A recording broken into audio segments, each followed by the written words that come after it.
Wow recipes Kannada ಚಾನಲ್ಗೆ ಸ್ವಾಗತವನ್ನು ಬಯಸ್ತಾ ಇದ್ದೀನಿ. ನಾನು ನಿಮ್ಮ ಅನು. ಜ್ವರ, ಶೀತ, ಕೆಮ್ಮು ಇದಕ್ಕೆಲ್ಲ ರಾಮಬಾಣ ಈ ರಸ. ಹಾಗಿದ್ರೆ ಈ ರಸನ ಹೇಗೆ ಮಾಡೋದು ಅಂತ ನೋಡೋಣ ಬನ್ನಿ. ಒಂದು ಪಾತ್ರೆನ ಅಥವಾ ಬಾಣಲಿನ ನಾನು ಬಿಸಿಗೆ ಇಟ್ಕೊಂಡಿದ್ದೀನಿ. ಅದಕ್ಕೀಗ ಒಂದು 2 ಚಮಚ ಎಣ್ಣೆನ ಸೇರಿಸ್ಕೊಳ್ತಾ ಇದ್ದೀನಿ. ಅದಕ್ಕೆ ಸ್ವಲ್ಪ ಸಾಸಿವೆ, ಹಿಂಗು, ಕರಿಬೇವು, ಒಣಮೆಣಸು ಹಾಗೂ ಜಜ್ಜಿ ಇಟ್ಕೊಂಡಂತಹ ಬೆಳ್ಳುಳ್ಳಿ ಇದನ್ನೆಲ್ಲ ನಾನು ಬಾಡಿಸ್ಕೊಳ್ತಾ ಇದ್ದೀನಿ. ಇವತ್ತು ನಾನು ಕೇವಲ ಇಬ್ಬರಿಗೆ ಒಂದು ಹೊತ್ತಿಗೆ ಆಗುವಷ್ಟು ರಸನ ಮಾತ್ರ ಸಿದ್ಧಪಡಿಸ್ಕೊಳ್ತಾ ಇದ್ದೀನಿ. ಬೇಯಿಸಿದ 1 ಟೊಮೊಟೊ ಹಾಗೂ ಸ್ವಲ್ಪ ಹುಣಸೆ ರಸವನ್ನು ಇಲ್ಲಿ ಸೇರಿಸ್ಕೊಳ್ತಾ ಇದ್ದೀನಿ.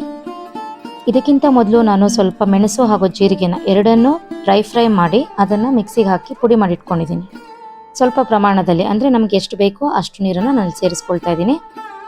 ಹುರಿದಿಟ್ಕೊಂಡಂತಹ ಮೆಣಸು ಹಾಗೂ ಜೀರಿಗೆ ಪುಡಿಯನ್ನು ಸೇರಿಸ್ತಾ ಇದ್ದೀನಿ. ಹಾಗೆ ರುಚಿಗೆ ತಕ್ಕಷ್ಟು ಉಪ್ಪು ಹಾಗೂ ಕೊತ್ತಂಬರಿ ಸೊಪ್ಪನ್ನು ಸೇರಿಸ್ಕೊಳ್ತಾ ಇದ್ದೀನಿ.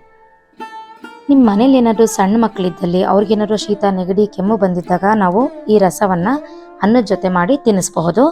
ಅವರಿಗೆ ಮೆಣಸು ಹಾಕಿರೋದ್ರಿಂದ ಸ್ವಲ್ಪ ಖಾರ ಆಗೋದ್ರಿಂದ ನಾವು ಸ್ವಲ್ಪ ಬೆಲ್ಲವನ್ನು ಕೂಡ ಈ ಹಂತದಲ್ಲಿ ಸೇರಿಸ್ಕೋಬಹುದು. ಚಳಿ, ಮಳೆಗಾಲದಲ್ಲಿ ಕಾಡುವಂತಹ ಜ್ವರ, ನೆಗಡಿ, ಕೆಮ್ಮಿಗೆ ಇದು ಒಳ್ಳೆ ರಾಮಬಾಣ. ಈ ಮೆಣಸು, ಬೆಳ್ಳುಳ್ಳಿ, ಜೀರಿಗೆ ರಸ ನಿಮ್ಗೆ ಇಷ್ಟ ಆಯಿತಾ? ಹಾಗಿದ್ರೆ ಒಂದು ಲೈಕ್ ಕೊಡಿ ಹಾಗೂ ಫ್ರೆಂಡ್ಸ್, ಫ್ಯಾಮಿಲಿ ಜೊತೆ ಶೇರ್ ಮಾಡಿ. ನೀವು ಈ ರಸವನ್ನು ಮಾಡಿ ಹೇಗಾಯಿತು ಅಂತ ನನಗೆ ಕಮೆಂಟ್ ಮೂಲಕ ತಿಳಿಸ್ಕೊಡಿ. ಸಬ್ಸ್ಕ್ರೈಬ್ ಮಾಡೋದು ಮಾತ್ರ ಮರಿಬೇಡಿ. ಅಲ್ಲಿವರೆಗೂ ಧನ್ಯವಾದಗಳು.